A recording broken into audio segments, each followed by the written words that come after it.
Hi, everybody.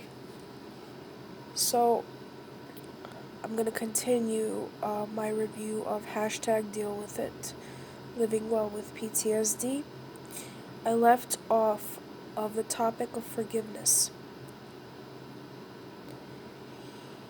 So, basically, John is saying that you should forgive people that have wronged you, that have caused your trauma, even if it's molestation, even if it's rape, because it'll bring you to a place of where you can move forward. And he specifically talked about in his book how he found it very difficult to function without forgiving. He thought it was very difficult for him to refocus his energies on anything else until he attempted to forgive his biological parents. And he says, of course, that it's easier said than done. It's not like it's easy to do that. Now, I have a little bit of a divergent opinion about this, and since this is an occult, I'm gonna speak it. Um,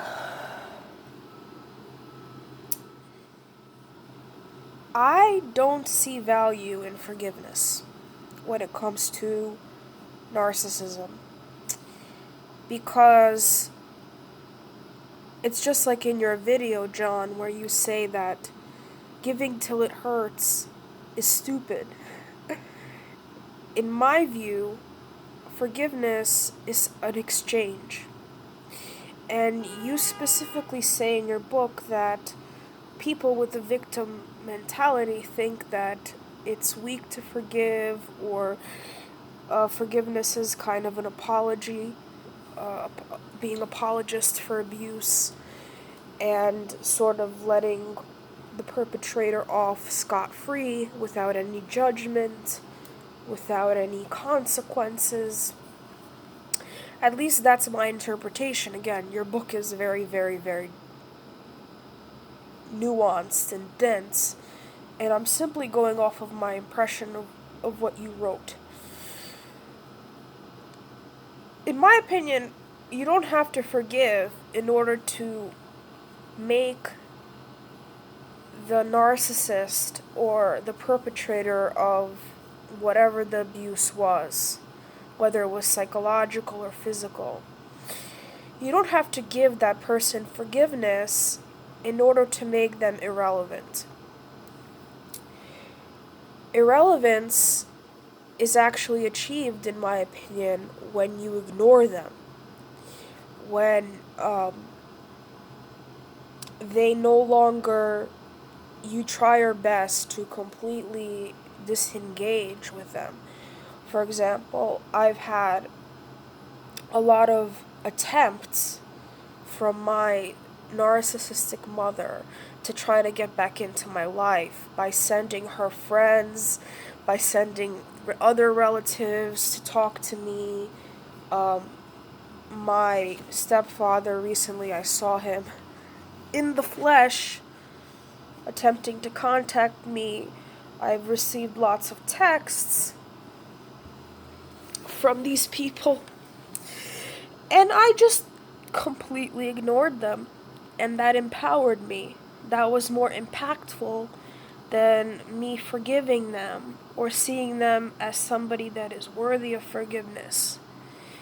Because the more you ignore them and don't feed into their psychological games, the more you feel that the ball is in your court.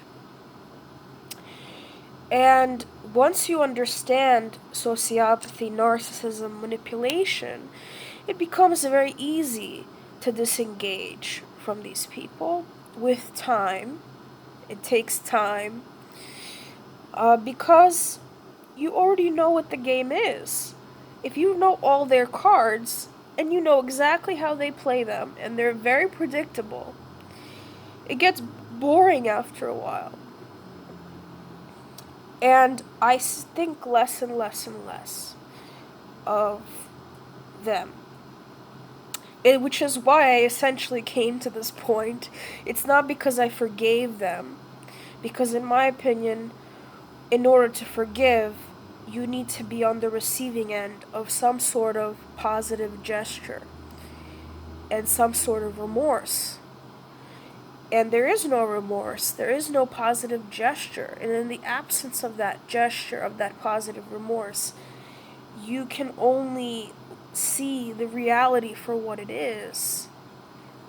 This blackness, this kind of whirlpool of bullshit. And just say, you know what, I'm better than this shit. I already know everything that you're about. I already know why you're doing this, when you're doing this, how you're doing this. I know that you're suffering without me. And so now the fact that I am not engaging you is making me more powerful by the second. By the second. And I know that you're a religious man, or at least you see the Bible as a source of inspiration. But not everybody can forgive. Let's say that. And it's not necessary, in my opinion, in order to see the perpetrators for who they are, and to basically to see them as blackness, to see them as non-entities in your life. Maybe one day I will rethink this. Maybe one day I will forgive, but I'm not ready to. And I don't think it's necessary in order for me to become a better me, become a better person, and become a more enlightened person after trauma. Now, then he goes into the victim mentality. And this is very interesting, because he says that a lot of people that survive any sort of trauma, end up with a victim mentality, meaning that they feel that they're persecuted. They feel like people are out to get them. They're paranoid. They feel that if somebody hurts them, it's because they were abused, they're victims. Their current state is a result of their past state.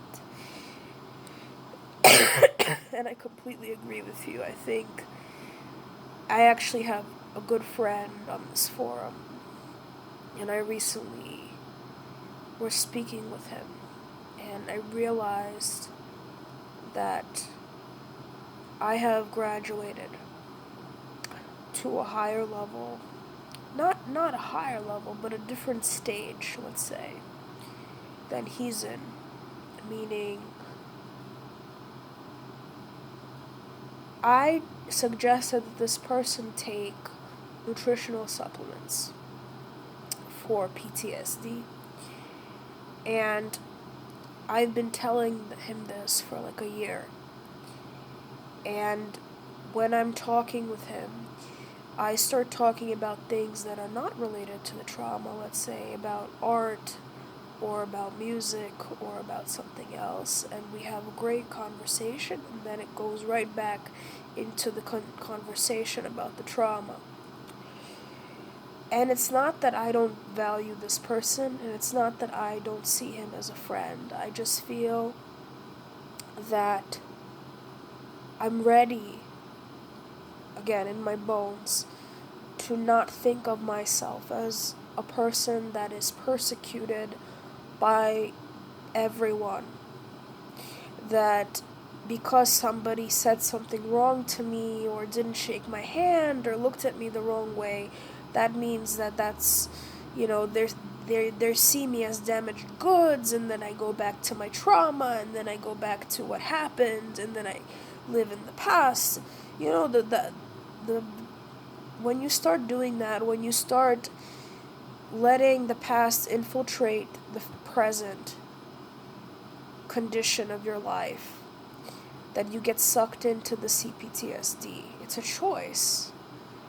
And it's a very hard choice to make. Like, am I going to hold myself accountable for the bad behavior that I'm displaying in this context? Am I going to look for a reason why I got fired, or why I don't, clean my room, or why I don't, do X, Y, or Z?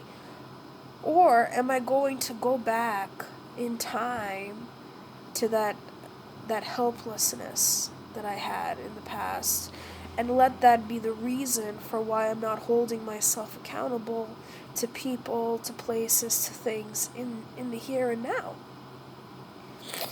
So he says, in order to recover, you need to refuse the victim mentality.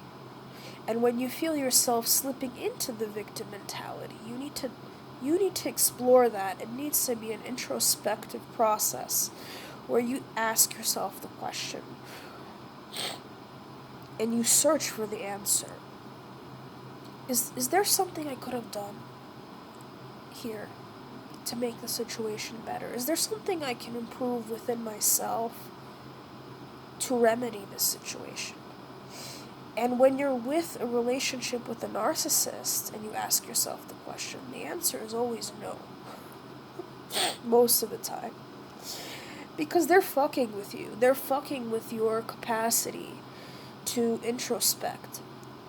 Because if no matter what you do, you're blamed, at some point you stop taking accountability. And that's natural.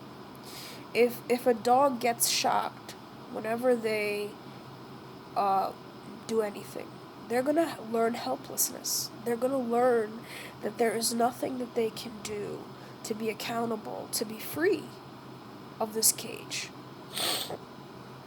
So part of recovery from PTSD is lots of introspection, refusing to be a victim, seeing yourself as a person that can change themselves every day and can reflect within a normal context, within a sane environment, with good people, with positive people, with people that want the best for you. And that's what this book is about. It's about, okay, I need to change from within so that I can better my life. I refuse to accept that I am forever victimized by what happened to me in the past. I'm creating my future second by second, and I'm taking accountability. And if somebody fucked me over, then I give the credit to them, and that's it. And I leave it there. But if I fuck up, that's on me, and I have to own that, and I have to say to myself, I crossed the boundary, I did something wrong, I didn't make my bed in the morning, and that's my fault. And if you don't do that, then you will forever be a victim. You will always be in a state of chronic post-traumatic stress. It's inevitable. And you will always have crashes in your life. Like, have you noticed that sometimes people that have CPTSD, they go, then they crash. they go, then they crash. It's like they implode, and then crash. And it's cyclical. And in order to break the cycle, you have to say no to the option of being incapacitated in the present by your past. That's what he's saying. So ask yourself how I could remedy the situation right now, how I could be a better version of myself right now, how can I take accountability, how can I better analyze whether or not I'm the responsible party, or if I'm dealing with a toxic person that is trying to fuck with me. And if that's the case, I remove myself, or I deal with it with the tools that I have in the present. And I refuse to be victimized by them. My suggestion is always no contact. in any context, even if it's at work. Your health is more important. Your long-term health is far more important than your job. Your long-term getting well is more important than the toxic relationships that you have, even if it's with people that have been victimized and are pulling you down and are anchoring you into this state of being helpless. And you need to examine that.